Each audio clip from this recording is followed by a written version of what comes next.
This is the robot that let me forget about vacuuming for weeks at a time. I pressed clean, walked away, and the floors stayed respectable without me hovering over it. We are talking about a self-emptying robot vacuum made for people who want their floors handled with minimal babysitting.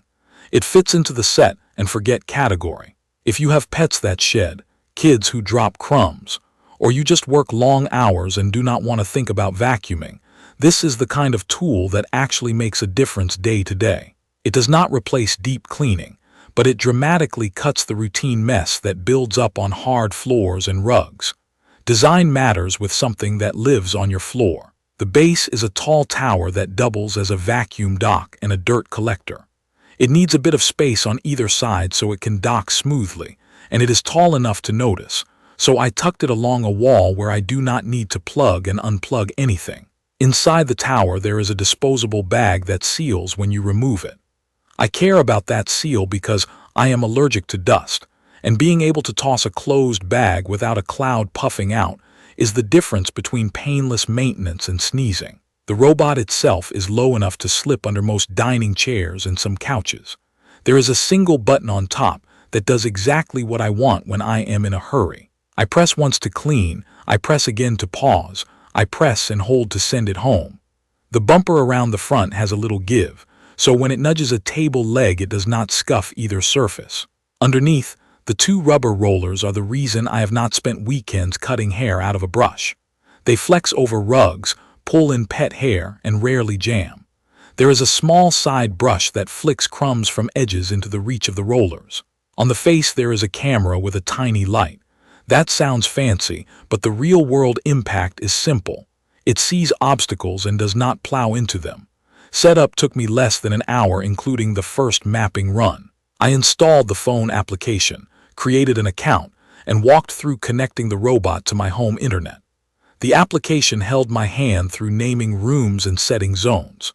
The first map was not perfect, but after 2 cleaning runs it straightened itself out.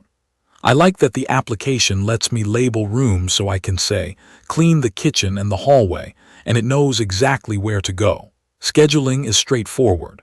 I set a weekday morning routine so it cleans after I leave. If I want extra control, I start a spot clean from the application when I spill coffee grounds, and the robot heads straight to that area. Responsiveness matters. When I press clean, it wakes quickly and rolls out.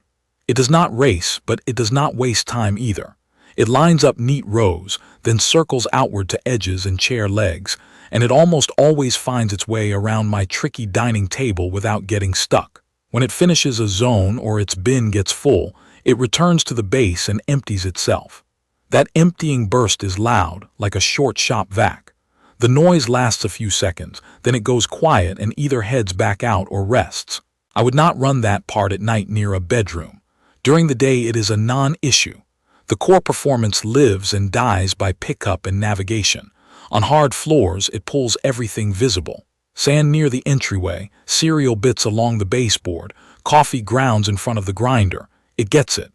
On low-pile rugs it lifts pet hair I could not see until I checked the bin. On a medium-pile living room rug it slows slightly, but it still brings up fuzz and grit.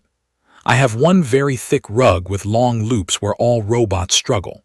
This one will climb on, but it does not go deep, and sometimes it declares that area as a keep out because it senses it cannot move freely. I am fine with that trade-off, but if your home is mostly tall rugs, keep it in mind. Edges impress me. It hugs baseboards without scraping them thanks to the soft bumper, and the side brush does not fling debris across the room like some models do. It flicks gently and lets the rollers finish the job. Navigation is where I notice the camera and obstacle avoidance doing real work. Shoes by the door were not bulldozed. It recognized a rolled phone charger and curved around it. I tested it with a sock and it avoided it 2 out of 3 times, and the one time it touched, it paused, then backed out without swallowing it. The most dramatic test was a fake pet mess. It saw it and kept a respectful distance, then sent a photo to the application asking me to confirm what it saw.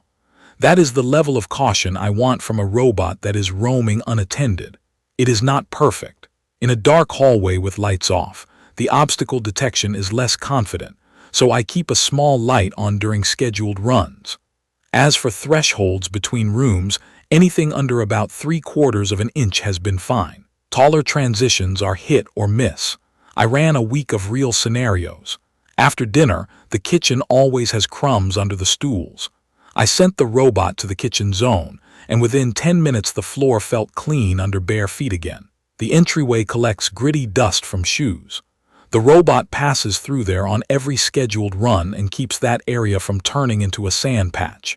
Under the couch, where tumbleweeds of hair used to gather, the rollers brought out a surprising amount on the first day, and since then it has been maintenance. Under the dining table, the legs are a maze. The robot does get caught in a little dance sometimes, but it figures a path without me picking it up. When it needs help, it sends a notification to the phone, and most of the time the fix is just moving a chair a few inches before the next run. One specific use case has become my routine. I leave for work around 8:30.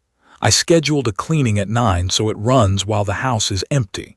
It finishes my main floor in a little over an hour, empties itself, and then I come home to floors that look freshly vacuumed. On weekends, I pause the schedule and use a quick job button in the application to clean just the kitchen after making pancakes. That balance between full runs and targeted jobs keeps me from overthinking it. There are a few smart touches that genuinely improve the experience. When the robot encounters a new obstacle a couple of times, the application asks if it should ignore it in the future or create a temporary keep-out zone. I approve and it stops trying to bump that stand fan or that loose cable area. The map editing is easy.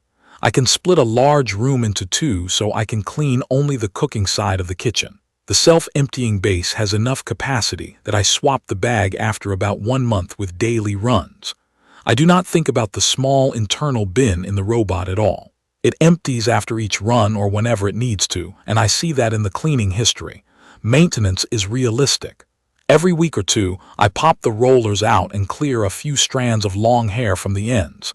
It takes a minute. The side brush will collect hair around its stem. Snipping that off keeps it spinning freely. The filter is easy to pull and tap clean outside. Replacing the bag in the base is a 2-minute job. The only annoyance is the emptying noise.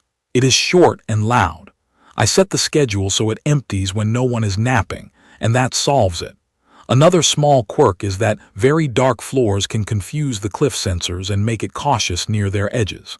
It has not been a problem for me, but I can imagine a jet black rug near a step might need a keep-out zone. All of this adds up to a robot that actually reduces effort. I do not coddle it. I tidy up large clutter like scattered toys. I make sure there is some light, and it takes care of the rest. I'm not seeing scuffed baseboards. I am not finding hair wrapped around a bristle brush, and I am not emptying a tiny dust bin after every run. That predictability is why I keep using it. If you want hands-off floor care in a mixed home with hard floors and a couple of area rugs, and you value obstacle avoidance that respects your stuff, this is a strong fit. If your home is packed with objects on the floor or you have mostly very thick rugs, you will need to set some keep-out zones or spend a few minutes prepping the space. If the idea of a camera on a robot bothers you, that is fair, and you might prefer a simpler model without visual navigation. For everyone else, this is the robot I would recommend because it feels like a household helper, not another gadget to manage. I will leave all the information about the iRobot Roomba J7 Plus 7550 self-emptying robot vacuum in the comments. I hope to see you again in the following videos.